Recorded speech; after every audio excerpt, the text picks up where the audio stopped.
이거는 좀 길지만 긴데요. 내용은 다 아시죠? 그렇죠? 아시죠? 길지만 그래도 한번 성경 같이 읽는다고 한 마음으로요. 우리 2절씩 돌아가시면서 교독을 해보도록 하겠습니다. 3절씩 해볼게요. 3절씩이요. 마가복음 6장 14절. 이에 예수의 이름이 드러난지라 헤롯 왕이 듣고 이르되 이는 세례 요한이 죽은 자 가운데서 살아났도다. 그러므로 이런 능력이 그 속에서 일어나느니라 하고 어떤 이는 그가 엘리야라고 어떤 이는 그가 선지자니 옛 선지자 중에 하나와 같다 하되 헤롯은 듣고 이르되 내가 목벤 요한 그가 살아났다 하더라. 전에 헤롯이 자기가 동생 빌립의 아내 헤로디아에게 장가 등보로 이 여자를 위하여 사람을 보내어 요한을 잡아 옥에 가두었으니 이는 요한이 헤롯에게 말하되 동생의 아내를 취한 것이 옳지 않다 하였습니다. 헤로디아가 요한을 원수로 여겨 죽이고자 하였으되 하지 못한 것은 헤롯이 요한을 의롭고 거룩한 사람으로 알고 두려워하여 보호하며 또 그의 말을 들을 때 크게 번민을 하면서도 달갑게 되는이더라. 마침 기회가 좋은 날이 왔으니 곧 헤롯이 자기 생일에 대신들과 선부장들과 갈릴리의 귀인들로 더불어 잔치할세 헤로디아의 딸이 친히 들어와 춤을 추어 헤롯과 그와 함께 앉은 자들을 기쁘게 한지라. 왕이 그 소녀에게 이르되 무엇이든지 내가 원하는 것을 내게 구하라 내가 주리라 하고 또 맹세하기를 무엇이든지 내가 내게 구하면 내 나라의 절반까지라도 주리라 하거늘 그가 나가서 그 어머니에게 말하되 내가 무엇을 구하리이까. 그 어머니가 이르되 세례 요한의 머리를 구하라 하니 그가 그 왕이 급히 들어가 구하여 이르되 세례 요한의 머리를 소반에 얹어 곧 내게 주기를 원하옵나이다 하니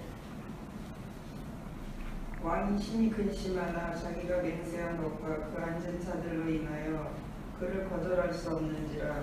왕이 곧 신병 하나를 보내어 요한의 머리를 가져오라 명하니 그 사람이 나가 옥에서 요한을 목베어 그 머리를 소반에 얹었다가 주니 소녀가 이것을 그 어머니에게 주니라. 요한의 제자들이 듣고 와서 시체를 가져다가 감사하며 사도들이 예수께 모여 자기들이 행한 것과 가르친 것을 낱낱이 구하니 이르시되 너희는 따로 한적한 곳에 가서 잠깐 쉬어라 하시니 이는 오고 가는 사람이 많아 음식 먹을 겨를도 없으며 이에 배를 타고 따로 한적한 곳에 갈새 그들이 가는 것을 보고 많은 사람이 그인 줄 안지라. 모든 고을로부터 도보로 그곳에 달려와 그들보다 먼저 갔더라. 예수께서 나오사 큰 무리를 보시고 그 목자 없는 양 같음으로 인하여 불쌍히 여기사 이에 여러 가지로 가르치시더라. 때가 저물어 가매 제자들이 예수께 나와 여짜오되 이곳은 빈 들이요 날도 저물어 가니 우리를 보내어 두루 촌과 마을로 가서 무엇을 사 먹게 하옵소서. 대답하여 이르시되 너희가 먹을 것을 주라 하시니 여짜오되 우리가 가서 200데나리온의 떡을 사다 먹이리까.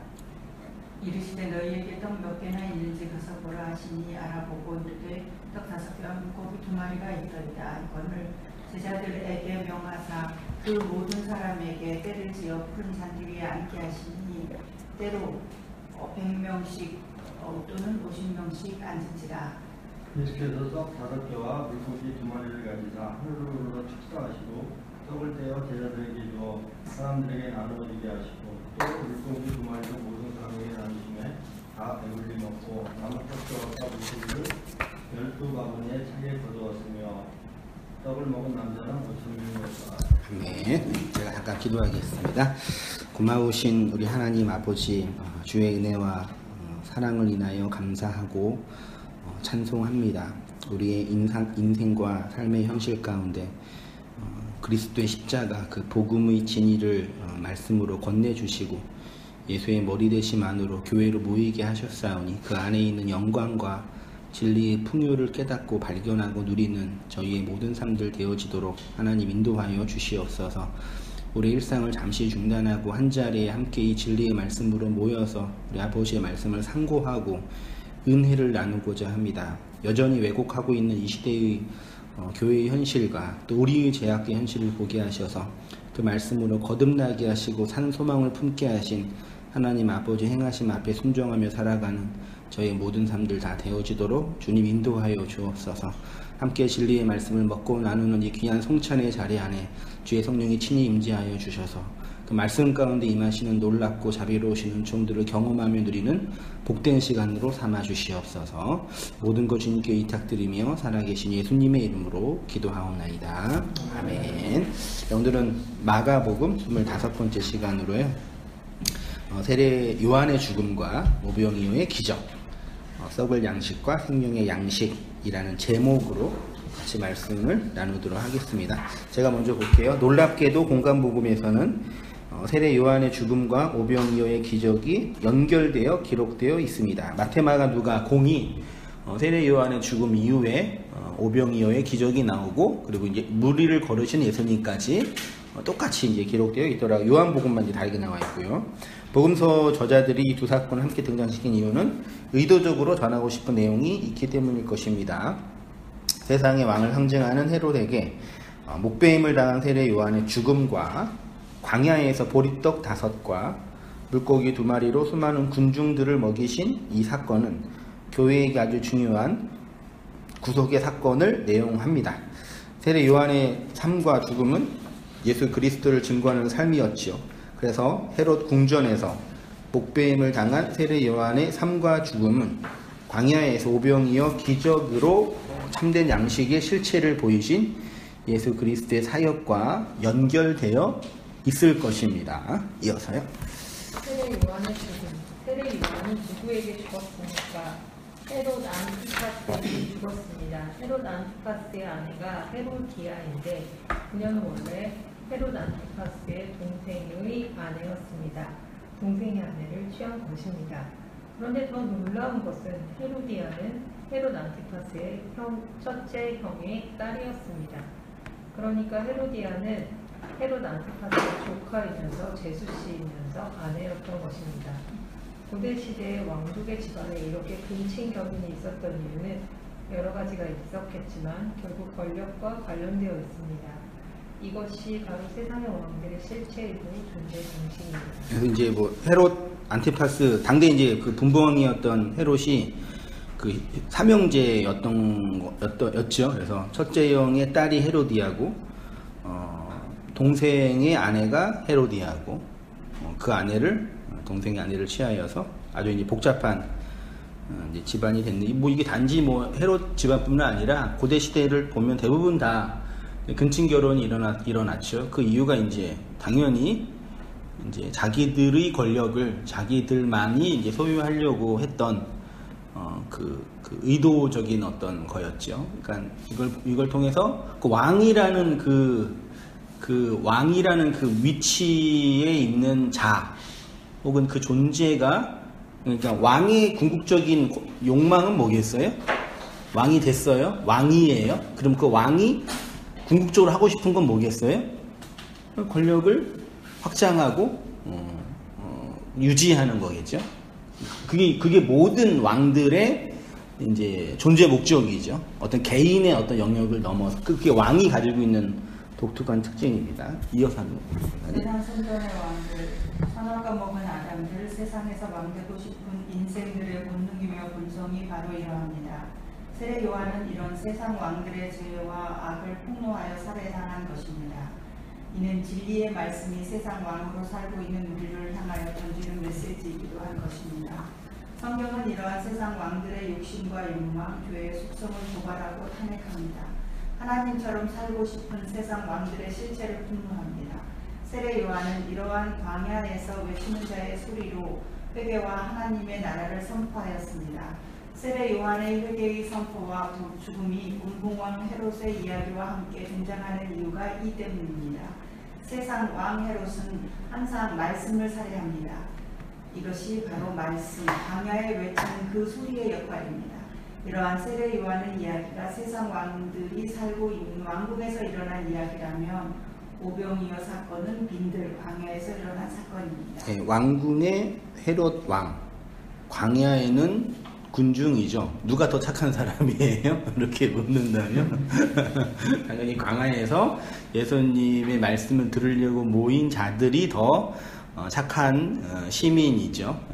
근데 이건 되게 큰 오해인 거죠. 그러니까 헤롯의 이야기와 광야의 이야기는 사실 같은 이야기를 내포하고 있는 거라고 저는 여겨지고, 그러니까 광야에 있어서 말씀 나누겠지만 그 군중들이 오병이어의 기적을 통해서 예수님의 그 놀라운 이적들을 보고 궁극적으로 뭐 하고 싶었었어요? 왕을 그치요. 예수를 왕으로 삼. 그러니까 앞에는 진짜 물리적인 왕이 있고 뒤에는 왕은 아니지만 왕 되고 싶은 인간들이 있는 거죠. 앞에는 그 왕 권력을 공격하는 말씀을 살해한 거고, 뒤에는 나를 왕으로 만들 수 있는 왕을 세운 거죠. 결국 있는 왕, 되고 싶은 왕. 그게 인간의 속성인 거죠. 권력 있는 헤롯이 나쁜 놈이고 권력 없는 소시민이었던 그 수많은 군중들이 좋은 애들이가 아닌 거죠. 결국 이 두 이야기는 왕으로 살고 있는, 왕 되고 싶은 우리 개인의 이야기인 거죠. 그리스도의 말씀 앞에 서 있는 우리의 이야기인 거죠. 하나님은 세상의 왕으로 살고 있는 우리를 그 왕궁에서 나오게 하시지요. 그것이 바로 출애굽이 모형하는 것인데, 왕궁에서 왕들이 온갖 방법을 동원하여 자기 의의를 지키고 확장하여 이전투구의 삶을 살고 있는데, 거기서 끄집어내어 광야로 이끄시는 것이 하나님의 구속사이지요. 이렇게 왕궁에서 왕에게 살해당한 세례 요한의 이야기 다음에 광야에서 아무것도 먹지 못한 군중들의 이야기가 나옵니다. 우리는 왕궁에 있다가 광야로 나온 사람을 알고 있는데 누구죠? 모세이죠. 애굽의 왕실에서 살던 모세가 어린 양의 피로 말미암아 구원받은 그 내용이 광야에서 펼쳐진 것처럼 광야에서 일어난 오병이어도 이러한 내용을 담고 있는 것입니다. 그러니까 헤롯 왕의 이야기와 광야의 오병이어의 이야기는 모두 우리 안에서 일어나는 이야기입니다. 헤롯의 이야기는 우리의 육적 자아의 본질을 폭로하는 것이라면, 헤롯의 이야기는 우리의 육적 자아, 즉 왕 되고 싶은, 왕으로 살고 있는, 우리가 왕이죠, 이 세상에. 왕의 권력은 아니지만 실제로 왕이죠. 자아가 왕이거든요. 자아가 왕이죠. 광야 이야기는 하나님의 열심과 이끄심에 의해서 성취되는 복음의 현실, 그 왕이 하나님의 말씀에 의해서 차압당하는 그 현실을 설명하고 있는 것이다 라고 보여집니다. 이어서 우리 장로님. 광야에서 말씀을 전하시는 예수, 광야에서 진리의 말씀을 전하는 세례 요한의 모습처럼 광야에는 예수님이 서 계십니다. 사실 광야에 있는 수많은 군중들은 모두 왕노릇하고 있는 세상 왕들입니다. 그들이 예수라는 표적, 겉으로 드러나는 것을 보기 위해 광야로 나온 것입니다. 그래서 마태는 세례 요한의 죽음과 예수님이 광야로 가시는 이야기를 함께합니다. 네, 밑에 읽어주십시오. 마태복음 14장 12절. 요한의 제자들이 와서 시체를 가져다가 장사하고 가서 예수께 구하니라. 예수께서 들으시고 배를 타고 떠나가 따로 빈들에 광야에 가시니 우리가 듣고 여러 고을로부터 걸어서 쫓아갑니다. 네, 이렇게 세례 요한의 죽음과 오병이어의 사건은 붙어 있습니다. 사실 세례 요한은 세상 왕국의 떡이 되어 죽은 것이지요. 자기들의 배를 하나님으로 섬기는 자들에게 하나님의 말씀을 던졌습니다.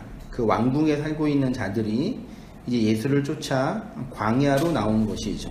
그러니까 앞에 진짜 왕인 헤롯이 말씀인 세례 요한을 살해했던 것처럼 뒤에 광야에 있는 군중이 말씀인 예수를 어떻게 살해했는지를 보면 되겠죠. 이들은 예수라는 미끼에 물려 광야로 끌려 나왔습니다. 그 예수가 자신을 왕으로 만들 수 있다고 생각했기 때문일 것입니다. 세례 요한이 왕궁에서 왕으로 살고자 한 자들에게 말씀을 전하고 죽은 것처럼 이제 예수를 통해서 왕으로 살고 싶은 군중들에게 생명의 양식으로 죽으신 분이 바로 예수님이지요.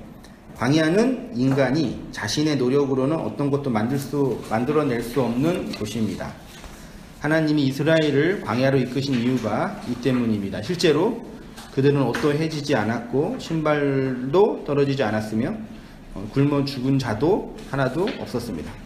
성경에 광야에서 죽은 자가 대다수라고 하지만 실제로 먹을 거 없어서 굶어 죽은 사람은 기록되어 있지 않죠. 그죠? 네, 놀랍죠. 그 광야에서 농사도 못 짓는 그 광야에서 단 한 사람도 굶어 죽은 사람은 없었고 오히려 종교적인 이유 때문에 죽은 사람이 다수죠. 인간이 농사하여 수확할 수 없는 그곳에서 하나님의 은혜로만 살았습니다. 그런데 이스라엘 중에 그것을 깨달은 사람은 단 한 사람도 없었습니다. 율법의 왕궁에서 왕으로 살고 있는 인생들의 모습이 이러하다는 것이죠. 신명기 29장 1절 모세가 이렇게 고백하죠. 호렙에서 이스라엘 자손과 세우신 언약 외에 여호와께서 모세에게 명령하여 모압 땅에서 그들과 세우신 언약의 말씀은 이러하니라.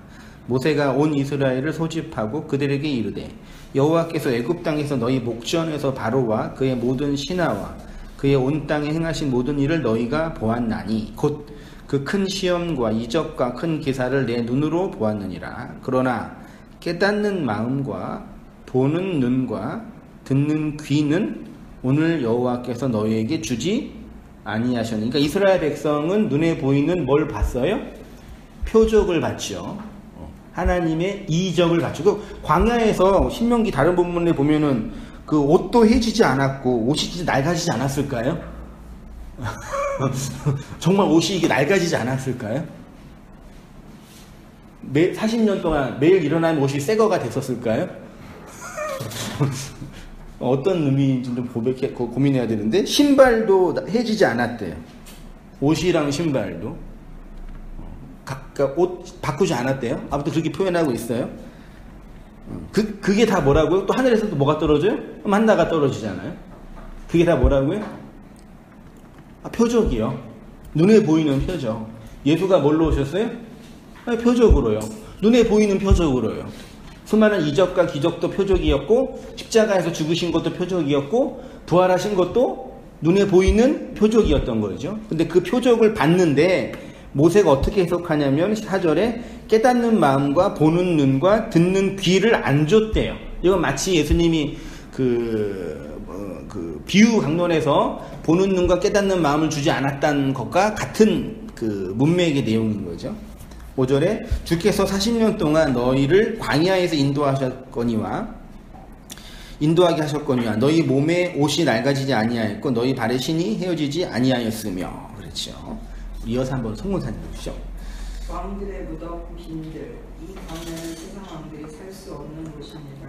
세상 왕은 자기들이 왕이 되고 주체가 되어 자신에게 필요한 에너지를 계속 만들어내며 살아가는 자리인데 광야는 그럴 수 있는 곳이 아닙니다.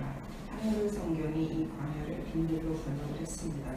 그렇습니다. 세상 왕들에게 광야는 빈들입니다. 자신이 아무리 노력을 해서 아무것도 만들어낼 수 없는 왕들의 무덤이 바로 빈들입니다.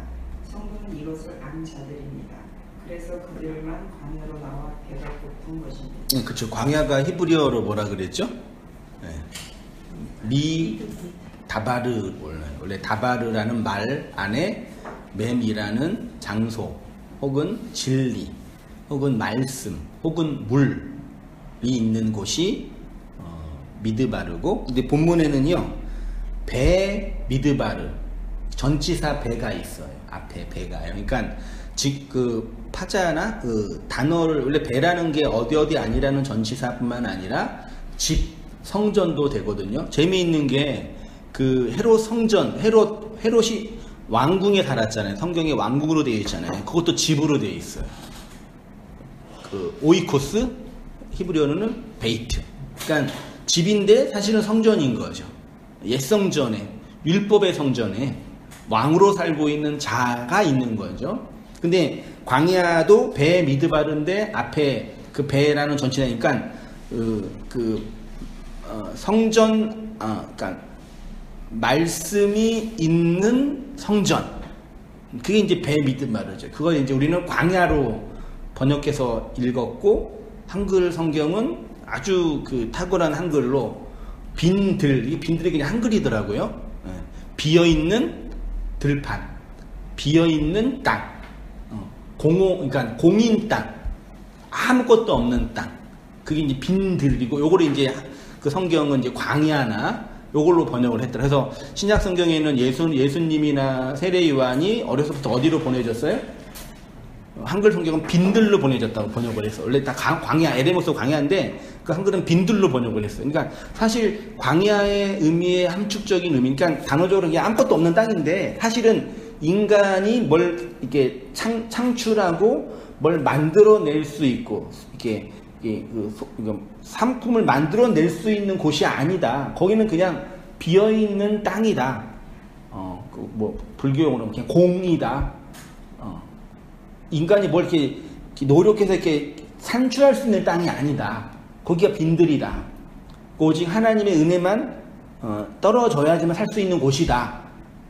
라는 걸 내포하고 있는 단어가 한글로는 빈들이라고 생각이 들더라고요. 정말 한글이 그런 의도로 쓴 건 아니고 제가 해석한 것 뿐이겠지만 참 사실 이해하기 어려운 단어지만 되게 중요한 한글의 의미죠. 빈들. 그걸 이제 미드바르로 이제 번역을 한 거고. 광야. 우리의 뉘앙스는 광야 하면 되게 뭐죠? 고난, 희생 이런 걸 의미하잖아요. 그래서 그 아침 이슬에도 저 광야로 뭐 가리라 하면서 이렇게 옛날에 어려운 시련, 그러니까 누군가 싸우고 그런 어떤 의미인데 사실은 인간의 모든 의와 노력이 제로가 되는 공인 곳이죠. 공의 땅. 오직 하늘에서만 떨어지는 그걸로만 먹을 수 있는 땅. 그게 빈들이고 광야고 그 광야를 솔로몬이래. 그 스데반은 교회라고 번역을 했어요. 교회라는 곳이 광야이고 하나님이 주시는 은혜로만 살 수 있는 땅이라는 걸 이제 배우는 거죠. 근데 대다수의 사람들은 모세와 예수님이 지적한 것처럼 눈으로 보고 귀로 듣고 마음으로 깨닫지 못하기 때문에 눈에 보이는 표적에 머물러 있는 거죠. 그래서 광야를 지나면서 이스라엘 백성 어떤 표적을 봤어요? 수많은 표적을 봤잖아요. 옷이 안 달았네? 신발 안 없어졌네? 우와! 이러고 끝난 거죠. 그 표적만 보면서. 오히려 불평했겠죠. 뭐라고요? 왜 옷을 한 벌뿐이 안 주세요? 두 벌, 세 벌 주셔야지. 명품으로 안 주셔야지. 왜 거적대기 주셔? 이렇게 불평하지 않았을까요? 이스라엘 백성 오히려 그 표적을 보면서요.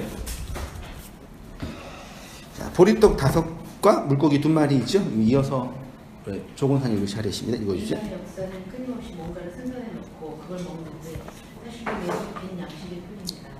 입의 양식이 없기 때문에 이를 갈고 있는 진리 밖에 있는 자들의 모습이라는 것입니다. 다른 말로 말씀이 없어서 굶어 죽는다는 것입니다. 이 세상 왕들이 광야에서 먹을 것이 없었습니다. 겨우 자신들이 내어놓은 것이 보리떡 5과 물고기 2마리였습니다. 이어서 장님. 인간적 헌신과 하나님의 축복인가? 여러분의 사람들은 예수님이 이것을 받으시고 축복하십니까? 5,000명이 먹을 수 있는, 아니 수만 명이 먹을 수 있는 양식을 만드셨다고 하면서 그런 작은 헌신이 기적을 만들었다고 허울 좋게 이해합니다. 인간의 작은 헌신을 예수님이 축복하시면 놀라운 기적이 일어난다는 것입니다.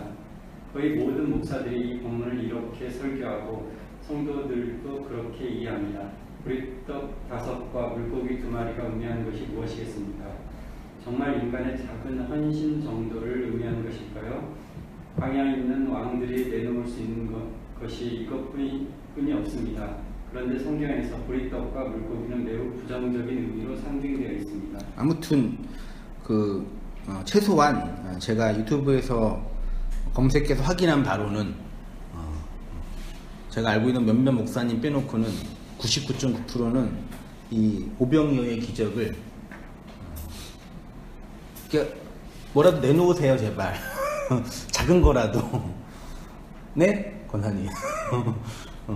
어린아이가 내놓은 이 작은 보리떡 5개 물고기 2마리를 예수가 축복하시니까 뻥 튀겨주셨다. 팝콘처럼 해주셨다. 그러니 우리의 작은 헌신을 하나님께 드리면 하나님이 그것들을 사용하셔서 놀랍게 복내려 주실 것입니다. 라는 저도 그렇게 청년타 설교 들었는데 한편으로는 와 놀랍다 그러면서도 무의식적 자아 속에서는 뭐 신학도 안 하고 아무것도 몰랐던 사람으로서 그냥 본능적으로 정말 그럴까? 라는 이제 그런 회의적인 질문이 늘 있었었죠. 근데 이상하게도 사람들은 단순하고 쉬운 걸 좋아해서 그런지 모르겠는데 대부분 다 그렇게 말하고 그렇게 이해해요. 그리고 오병이어의 기적은 그것뿐이 적용할 수 있는 게 별로 없어요, 솔직히.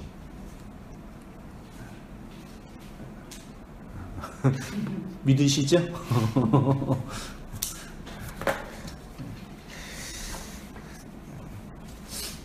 근데 성경에서 그 보리떡이랑 물고기가 상징하는 게 많이는 없지만 몇 군데가 있는데 제가 이렇게 에스겔서에 있는 말씀을 한번 따왔어요. 간주로 보세요. 어떻게 에스겔이 얘기하고 있는지요. 너는 밀과 보리와 콩과 팥과 조와 기리를 가져다가, 이게 다 땅에서 나는 음식인 거죠. 인간이 그 농사에서 만들어내는 산출하는, 가져다가 한 그릇에 담고 너를 위하여 떡을 만들어. 요것들로 이제 떡을 만들래요. 그러니까 인간의 모든 노력과 의지를 이렇게 모아가지고 합해서 만든 게 이제 떡이래요. 그쵸? 내 옆에 눕는 날수 곧 390일 동안 그걸 먹으래요. 의미심장한 선지자적인 표현이죠. 너는 음식물을 달아서 하루 20세겔씩 때를 따라 먹고 물도 6분의 1 한 번씩 데워서 때를 따라 마시라. 12절. 너는 그것을 뭐처럼요? 보리떡처럼 만들어 먹되. 앞에 그 여러 가지 인간이 농사에서 만들어낸 그 식량들을, 식물들을 보리떡처럼 만들어 먹되 그들의 목전에서 인분을 불에 피워 구울지니라. 보리떡을 불에 구워서 먹었나봐요. 근데 뭘로 피운다고요? 사람의 똥을. 13절. 여호와께서 이르시되 내가 여러 나라들로 쫓아내어 흩어버릴 이스라엘 자손이 거기서 이같이 부정한 떡을, 앞에 밀, 보리, 콩, 팥, 조, 요것을 보리떡으로 만들고 그것을 인분으로 구워 먹는데 그게 무슨 떡이라고요? 그게 부정한 떡이래요. 14절. 내가 이르 말하되 아하 주 여호와여 나는 영혼을 더럽힌 일이 없었나이다. 어려서부터 지금까지 스스로 죽은 것이나 짐승에게 찢긴 것을 먹지 아니하였고 가증한 고기를 입에 넣지 아니하였나. 이게 율법을 다 지켰다라는 얘기인 거죠. 15절. 여호와께서 내게 이르시되 보라 새똥으로 인분을 대신하기를 허락하노니 너는 그것으로 떡을 구울지니라. 이제는 또 무슨 똥이요? 인분이 아니라 소똥이래요. 또 내게 이르되 인자야 내가 예루살렘에서 의뢰하는 양식을 끄느리니 백성이 근심 중에 떡을 달아 먹고 두려워 떨며 물을 데워 마시다가 떡과 물이 부족하여 피차 두려워하며 떨며 그 제약 중에서 회폐하리라. 그러니까 이스라엘 백성이 가나안 약속의 땅에서 이제 쫓겨나가지고 그 이방 땅에서 이렇게 절망하고 있는 그 현실이 이러하다라는 걸 선지자를 통해 말하고 있는 거죠. 그러니까 물리적으로 외국에 의해서 압제당하는 그 정치적인 현실이지만 내용적으로는 선악과 먹고 태어난 악한 인간의 그 종교적 그 부정한 상태를 빗대어 말하는 거죠. 그 인간의 모습이라는 얘기죠. 자, 이어서 사모님 차례니까 똥으로 구워 먹는 떡 읽어주세요. 사람들에게 있어서 짐승의 똥은 사람의 똥보다 더 부정한 것이었습니다.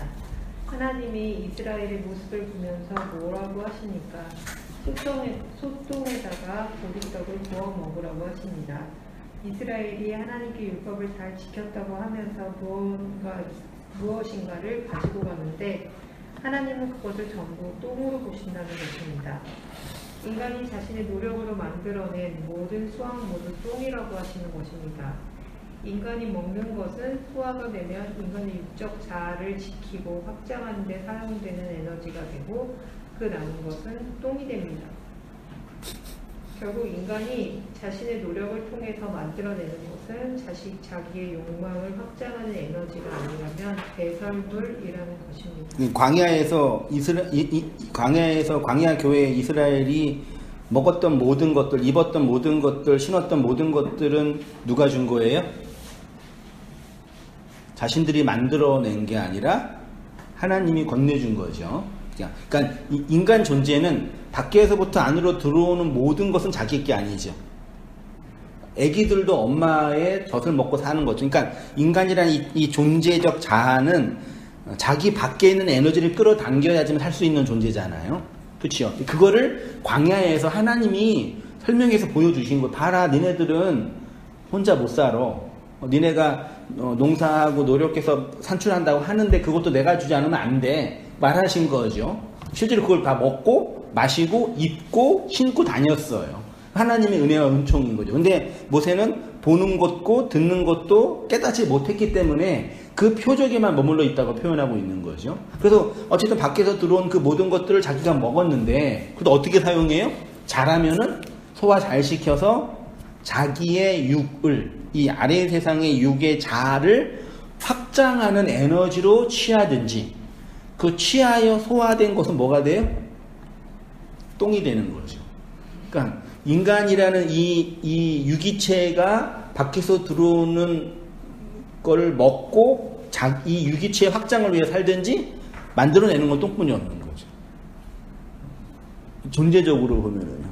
그러니까 인간, 그거를 이제 도덕적으로 보거나 윤리적으로 보면은 인간의 도덕성과 윤리성은 자아를 지키는 데만 확장되는 거죠. 그렇게 보면 되게 우리가 슬프고 힘든 일이지만, 누구를 사랑한다, 누구를 이타적으로 한다는 것 자체도 이 자아를 확장하는 방식의 변형인 거죠, 사실은요. 그거를 이제 세상은 선이라고 이제 포장해 준 거죠. 네가 네 돈을 위해서 너만 쓰는 거는 이기적인 건데, 좀 빼가지고 다른 사람을 위해 쓰는 거는 선한 거야. 그걸 장려하잖아요. 그렇게 해야지 세상이 돌아가니까. 근데 존재론적으로 보면은 그것도 자기의 자아를 확장하는 에너지 도구로 적절하게 활용하는 거죠. 그걸 다 활용하면 결국 만들어내는 건 똥이라는 얘기죠.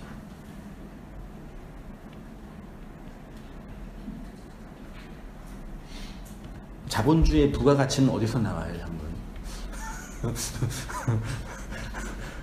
이게 인간, 그러니까 100이라는 자산이 있는데 그게 150이 되잖아요, 말하자면. 그 50은 어디서 나오는 거예요? 우리가 만들어내는 거예요? 어디서 끌어당기는 거예요? 이게 철학적으로 보면은 우리가 만들어내는 거 없잖아요. 누군가를 뺏었기 때문에 50이 된 거잖아요. 그쵸? 그거 당연한 거잖아요. 그 되게 사실은 무서운 현실인 거예요, 사실은요. 너무 무서운 현실이. 누군가가 죽어야지만 내가 살 수 있는 현실인 거고, 머리 끄집어 당겨야지만 먹는 거고.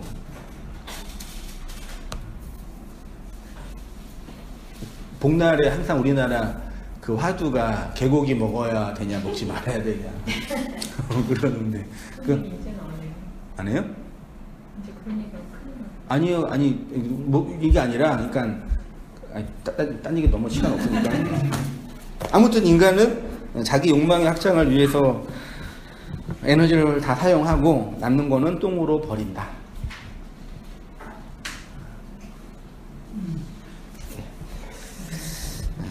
보리떡은 그런 부정한 떡을 표현하는 한 부분이었다 라고 보는 거죠. 예, 물고기 2마리 이어서. 물고기 2마리, 이렇게 광야에서 있는 인생 보리떡, 부정의 떡 5을 내어놓았습니다. 그리고 물고기 2마리를 가지고 왔습니다. 성경에서 물고기도 부정한 것을 했습니다.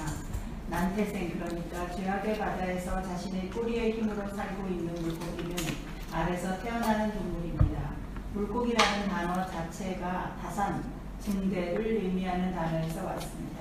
히브리인들은 이렇게 알에서 태어난 것은 부정하다고 했습니다. 그런데 뱀이나 물고기 등과 같은 동물만 알에서 태어나는 것이 아니라 포유류도 자궁에서 어미의 뱃속에서 태어납니다. 네, 이어서요. 부정함과 정결함. 이렇게 알에서 태어나는 모든 생명체는 부정하기 때문에 정결하게 되어야 합니다. 성경은 이 정결함은 거듭남으로 설명합니다. 알에서 태어난 모든 생명은 부정한 것이기 때문에 다시 태어나야 정결하게 됩니다. 그것을 위해서 태어난다고 하는 것입니다. 그러니까 한 번 태어난 인간은 아래 있는 상태입니다. 그 상태를 부정이라고 합니다. 깨끗하게 된다는 것은 그 아래서 나와 다시 태어나는 것입니다. 그래서 하나님이 이스라엘을 계속해서 두 번 태어나게 하셨던 것입니다. 알로 상징되는 율법에서 나오게 하신 것입니다. 하나님이 이스라엘을 날개로 보살피고 모으신다는 것이 이러한 개념을 내포하는 것입니다. 실제로 하나님의 날개가 있었던 곳이 바로 성전입니다. 하나님의 은혜는 지성소 안에 법궤 위에 있는 천사의 날개를 통해 나타났습니다. 이는 하나님이 그들을 진리로 품어 율법이라는 아래서 거듭나게 하시는 구원과 부활의 은총을 말씀하시는 것입니다. 그러니까 이게 그 철학이나 인식론에서도 부정함은 되게 이제 도덕적인 어떤 불결로 보는 거죠. 그 다음에 이제 태어나고 안 태어나는 거는 이제 존재론적인 가치로 보는 거거든요. 그러니까 성경에서 부정함이라는 종교적인 어떤 부정적인 언어는 사실 존재적인 영역이죠. 우리가 다 부정하다라고 할 때 그 부정은 도덕적으로 타락했다라는 게 아닌 거죠. 이해되시죠? 그러니까 인간의 전적인 타락은 아주 도덕적으로 윤리적으로 문제가 됐다는 얘기가 아니라 거듭남의 실체가 드러나지 않는 상태, 다시 말해서 아리라는 율법 안에 갇혀있는 그 상태를 불결하다고 표현한 거죠. 그걸 또 악이라고도 표현한 거고, 거듭나지 못했다고 표현한 거죠. 그러니까 인간 세상 윤리에서 말하는 선악의 체계나 형사법이나 민사법에서 말하는 그런 체계에서 인간의 그 도덕적인 상태로 보면은 진리는 안 보여요. 기껏해야 죄책감이나 혹은 죄책감에서 자유롭게 되는 그 무율법주의자들이 말하는 것 정도로서의 구원을 말하는 거죠. 보다 포괄적이고 존재론적인 내가 아래에 있는 그 상태가 부정한 거예요. 깨끗하지 못한 거예요. 더러운 거예요. 악한 거예요. 그게. 근데 그 안에서 깨어난 것이 깨끗한 거예요. 거듭난 거예요. 온전하게 된 거예요. 그걸 말하는 거죠. 그러니까 이게 저도 아직도 혼란스러운 사람 아직도 많아요. 이게 진리나 복음을 이해하면은요, 여전히 그거를 사람들이 만들어놓은 그 선악 체계나 이 윤리 체계 안에서 듣고 나는 여전히 불결해. 그치, 우리는 도덕적으로 온전하지 못하잖아요. 세상에서 말하는 그 도덕성으로는요. 그러니까 그런 부분을 잘 보면서 십자가로 완성된 그 내용을 이제 혼란스럽게 받아들이는 거죠. 마태복음 23장 37절 그 각주 4번 보시면 예루살렘아 예루살렘아 선지자들을 죽이고 내게 파송된 자들을 돌로 치는 자여 암탉이 그 새끼를 날개 아래 모음 같이, 그쵸?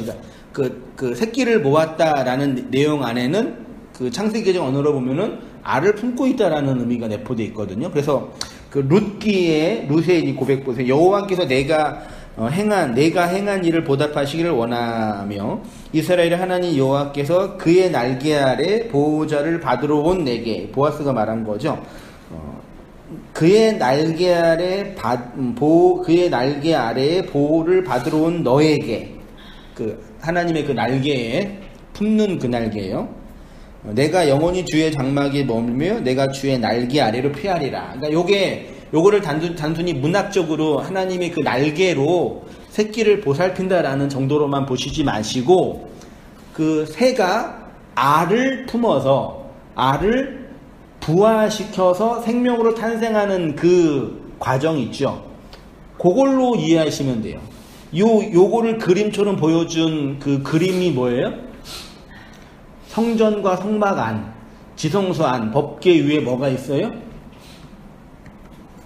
날개가 있잖아요. 네. 그룹이라고 표현된. 그러니까 그룹이 설명하고 싶은 건 날개예요. 그 날개 자체가 하나님의 그 헤세드, 은혜, 그리고 하나님의 그 셰키나의 영광 그 날개 사이에 있다고 표현되어 있잖아요. 거기에서 구름으로. 그러니까 성전, 성막은 하나님이 이 땅에 눈에 보이는 표적으로 당신이 당신의 백성을 품고 있는 은혜의 현실을 그림으로, 모형으로, 교보적으로 보여주신 거예요. 표적으로. 그럼 그걸 만들고 거기 안에서 제사를 지키고 있는 이스라엘 백성은 그 표적 안에서 보면서 뭘 보고 뭘 깨달으면 돼요? 우리가 난태생 아래서 태어난 부정한 자이고 깨끗하지 못한 자인데 이런 나를 하나님의 은혜로 품어서 거듭나게 하시는 은총이 임해야만 구원받는다를 알라고 그걸 주신 거잖아요. 표적으로. 근데 이스라엘 백성 어떻게 했어요? 거기에서 냅다 희생제사만 드리고 피만 뿌리면서 나 이 율법 안에서 당신이 명한 그 명령을 지키려고 이만큼 노력하고 있어요 라고 간 거죠. 그게 선지자 입장에서는 하나님을 대적하고 하나님을 거역하는 악한 행실이라고 탄핵한 거예요. 그러니까 통탄할 노릇이죠. 이스라엘 백성 입장에서는. 이해가 안 되는 거죠.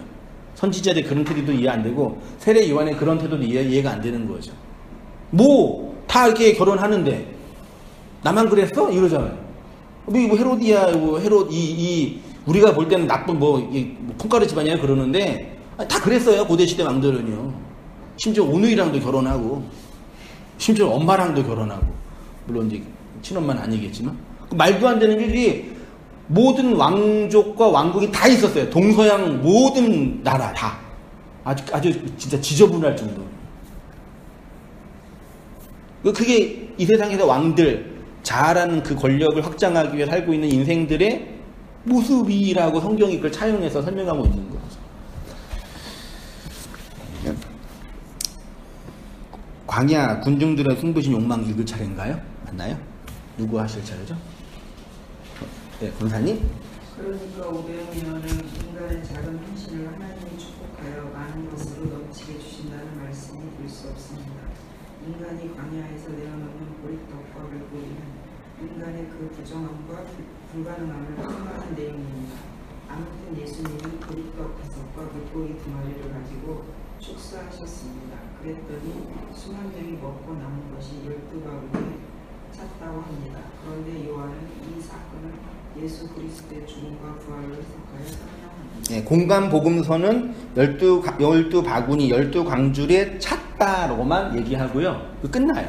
근데 요한 복음에는 그 오병이어의 그 떡이 뭘 의미하는지를 재해석해요. 놀라운 성경의 그 방식이죠. 제가 잠깐 요한복음 6장 전체거든요. 좀 길어서 몇 개만 편집을 했어요. 한번 확인해 보세요. 그 사람들이 예수께서 행하신 이 표적을 보고 말하되, 표적이래요. 이는 참으로 세상에 오실 그 선지자라 하더라. 그러므로 예수께서 그들이 와서 자기를 억지로 붙들어 임금으로 삼으려는 줄 아시고 다시 혼자 산으로 떠나가시니라. 26절. 예수께서 대답하여 이르시되 내가 진실로 진실로 너희에게 이르노니 너희가 나를 찾은 것은 표적을 본 까닭이 아니요 떡을 먹고 배부른 까닭이로다. 썩을 양식을 위하여 일하지 말고 영생하도록 있는 양식을 위하여 하라. 이 양식은 인자가 너희에게 주리니 인자는 아버지 하나님께서 인치신 자니라. 하나님의 떡은 하늘에서 내려 세상에 생명을 주는 것이니라. 예수께서 이르시되 나는 생명의 떡이니 내게 오는 자는 결코 줄이지 아니할 터이요 나를 믿는 자는 영원히 목마르지 아니하리라. 나를 보내신 이의 뜻은 내게 주신 자 중에 내가 하나도 잃어버리지 아니하고 마지막 날에 다시 살리는 이것이니라. 내 아버지의 뜻은 아들을 보고 믿는 자마다 영생을 얻는 이것이니 마지막 날에 내가 이를 다시 살리리라 하시니라. 나를 보내신 아버지께서 이끌지 아니하시면 아무도 내게 올 수 없으리니 오는 그를 내가 마지막 날에 다시 살리리라. 내 살을 먹고 내 피를 마시는 자는 영생을 가졌고 마지막 날에 내가 그를 다시 살리리라. 그때로부터 그 제자 중에서 많은 사람이 떠나고 다시 그와 함께 다니지 아니하더라. 예수께서 12제자에게 이르시되 너희도 가려느냐? 시몬 베드로가 대답하되 주여 영생의 말씀이 주께 있사오니 우리가 누구에게로 가오리이까? 그러니까 그 요한복음에서 요한은 예수님은 그 오병이어의 떡 먹었던 양식의 표적의 내용이 뭔지를 자신의 죽음과 부활로 본인이 직접 설명하는 거죠. 저도 이제 성경 비평적 관점에서 이제 공부를 하면서 질문이 뭐였냐면 마테마가 누가 요한 이게 공간복음서 기록할 때는 예수님이 이 말씀을 알았을까요? 몰랐을까요?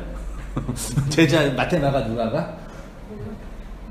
공간복음은 예수님이 사후 한 20-30년 후에 쓴 거거든요. 성령 받고 쓴 거예요. 몰라서 쓰면 안 되죠. 영 받았으니까. 알았는데 의도적으로 하나님이 그거 지나고 나서 20-30년 후에 100년 가까이 된 후에 다시 이제 복음서의 재해석 공간복음에 대한 재해석. 하도 예수를 오해하고 표적으로 보니까 요한을 마지막까지 살려놓고 그를 통해 재해석한 그 말씀을 쓴 거예요. 그래서 본능적으로 초심자나 처음 예수 믿는 사람이 마테마가 누가 요한복음 중에 뭐 먼저 읽고 싶어져요? 이상하죠? 누가 읽으러 왔는데도 그거 먼저 읽고 싶죠. 왜냐하면 그게 좀 더 잘 설명하고 있는 것처럼 보여지잖아요. 뭔지 잘 몰라도. 그렇게 하나님이 그런 그 역사적 과정에서의 성경을 이렇게 집필하게 하셨고 기록하게 하신 거죠.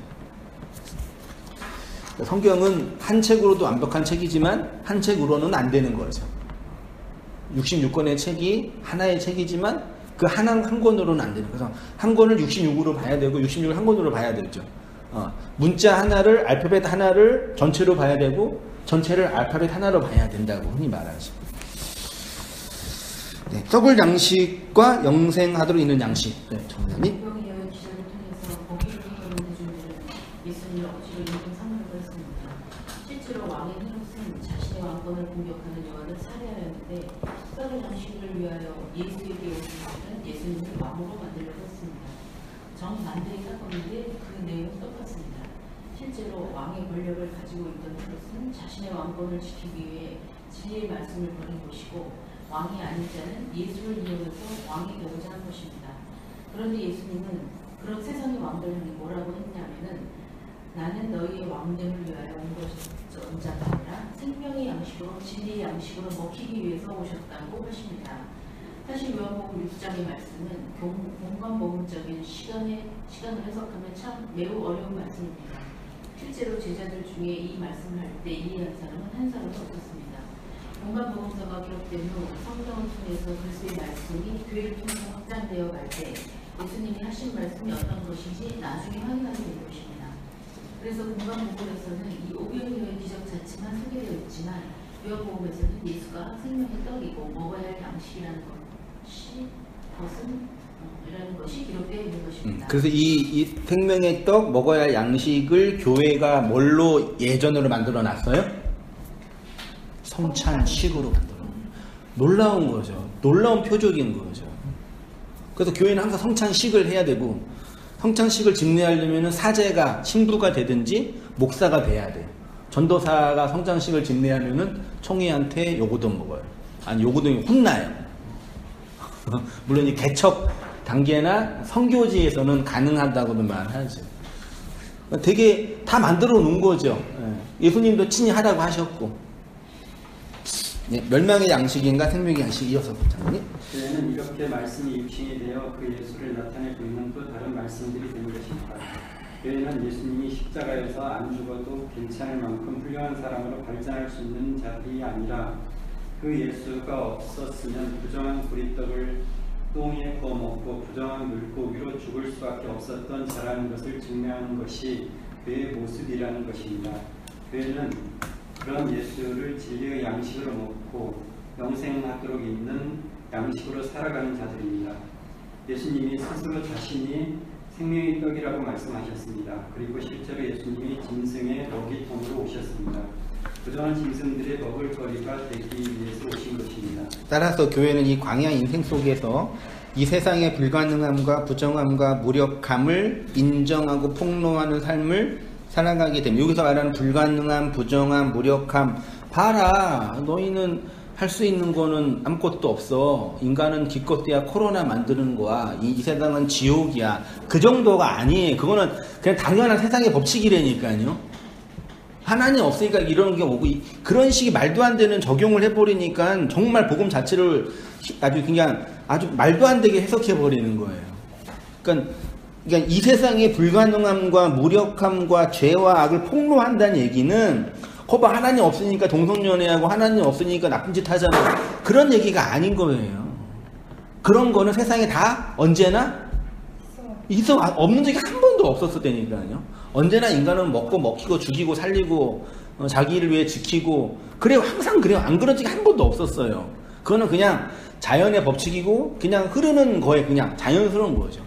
그 말도 안 되는 그런 걸 이렇게 교회가 뭐 사명, 소명이라고 증명하는 게 아니라 그러니까 아래서 예수라는 그 진리를 먹지 못한 인간의 그 상태가 이러하다는 걸 아래서 깨어난 자들이, 밖을 본 자들이, 건너간 자들이, 진리를 먹은 자들이 건네서 데리고 오게 하는 거죠.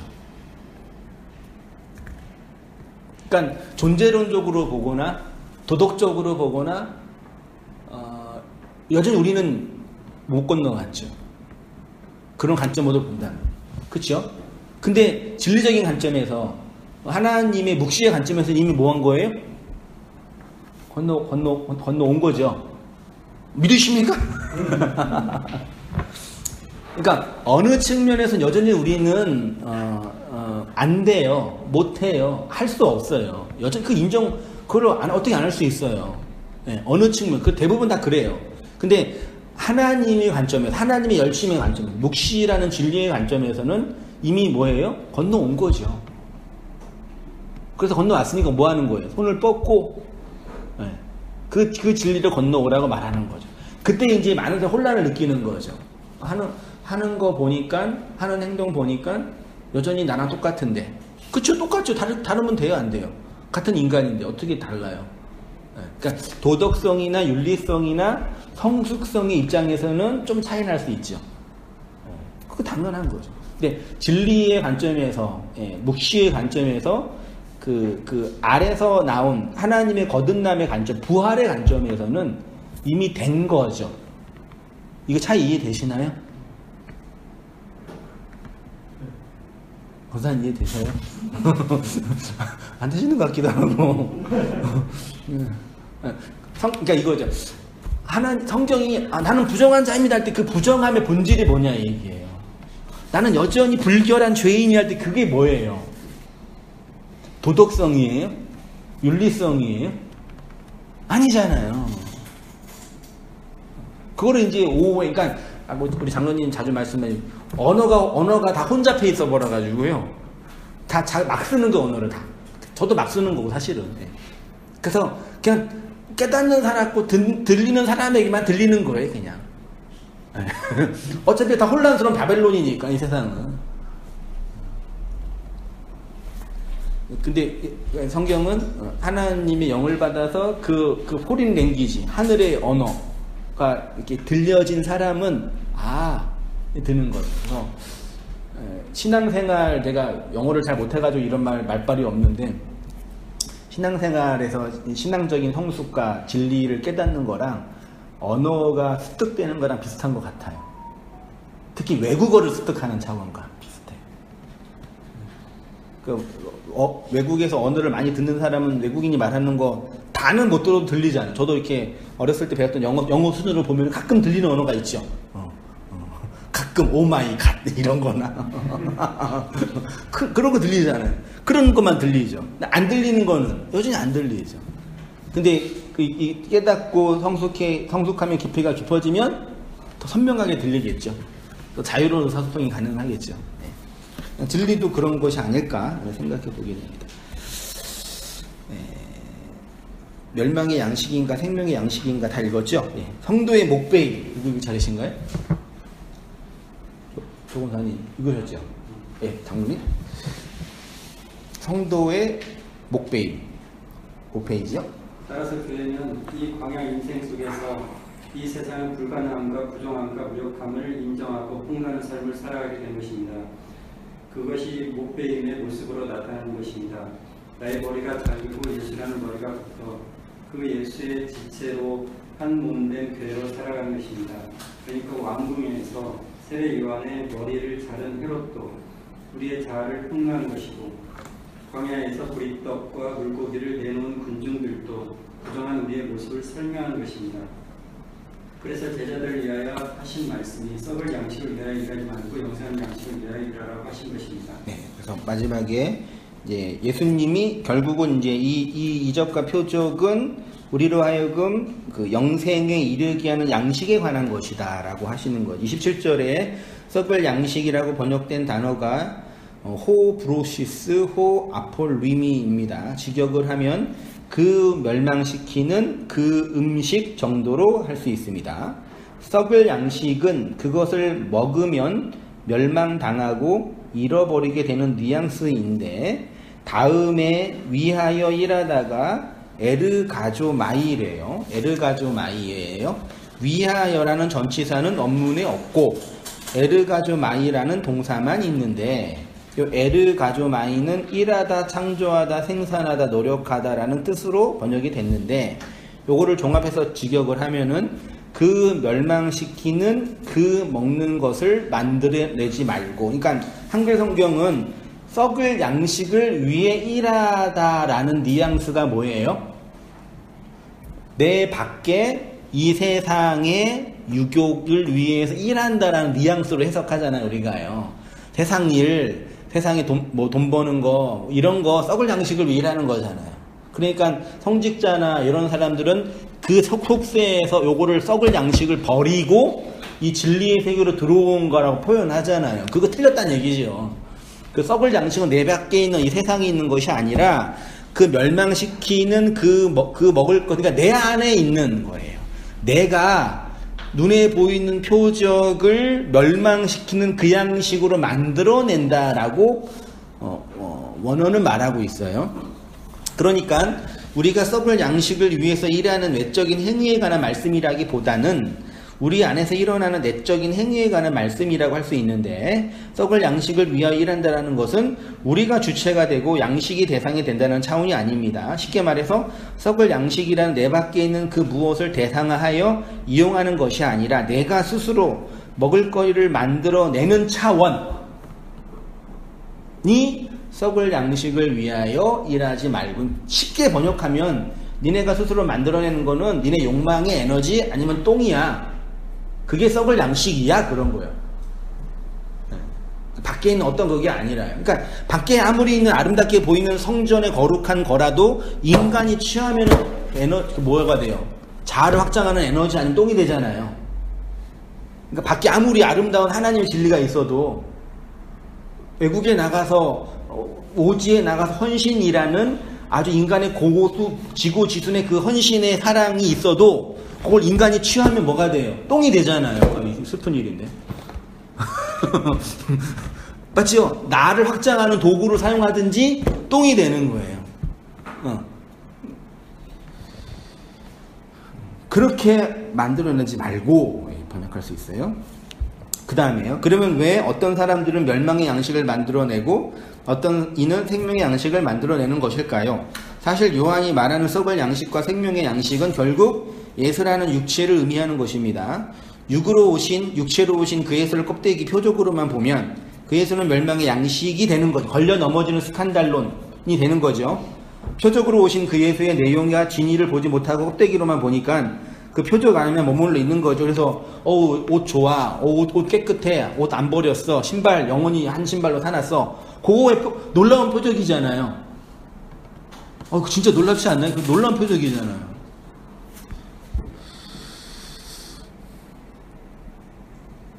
다시 말하면 멸망시키는 양식을 만들어내는 인생이 된다는 얘기입니다. 27절 중간에 예수님은 영생하도록 있는 양식을 위하여 일하라 하였습니다. 여기 원문으로 보면 브로시스 호메노 에이스 조에 아이오니오스래요. 직역하면 영원한 생명 안으로 머물게 하는 그 양식. 앞에 에르가조마이가 있으니까 영원한 생명 안으로 머물게 하는 그 양식을 에르가조마이 만들어내라, 창출해내라.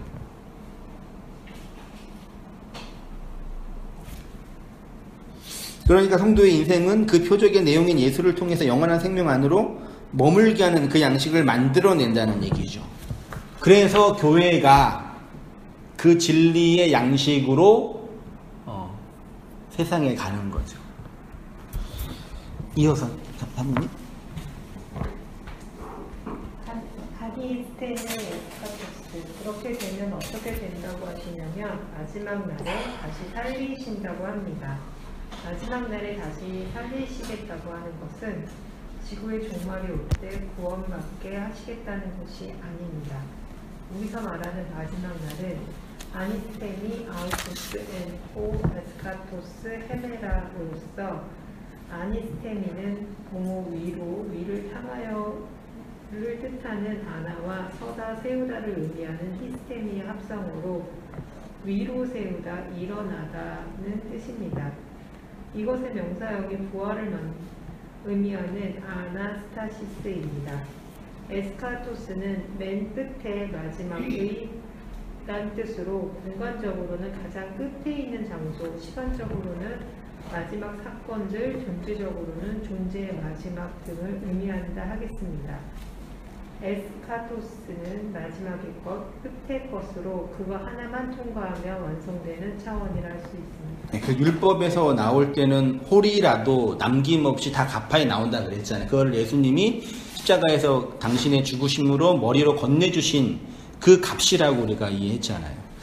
헤메라는 날이란 뜻으로 역사, 시간, 때를 의미합니다. 그래서 엔호 에스카토스 헤메라는 그 마지막 날 안에서 라고 할 수 있습니다. 쉽게 말하면 인생의 끝자락으로, 역사의 마지막으로 하나님께서 내보내신 자들을 세우시겠다는 것입니다.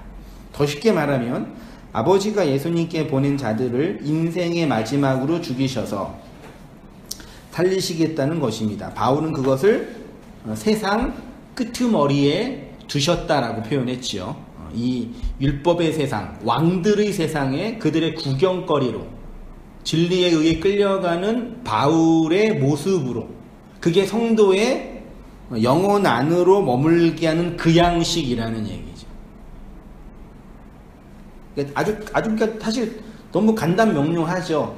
이 세상은 자기의 자아를 확장하는 왕으로 살고 있는데 내가 너의 왕이 돼서 그 왕권을 폐위하고 나의 노예로 끌고 오겠다가 복음인 거죠. 이게 다 여태까지 어렵게 얘기했는데 단순한 이거예요. 네. 다 왕들이잖아. 네. 근데 그 왕권 내가 폐위할게 너한테. 근데 내가 너한테 줄 거는 나의 노예를 끌려오는 거야. 그게 이 세상, 율법의 세상의 끄트머리에 널 두는 거야. 그게 바울의 인생이었잖아요. 그게 교회의 모습이고. 복음을 다 알고 나면은 이건지 알았으면 안 간 거죠. 이해되시죠? 이게 그건지 알았으면 안 가는 거죠. 결혼이 이건지 알았으면 했어요, 안 했어요?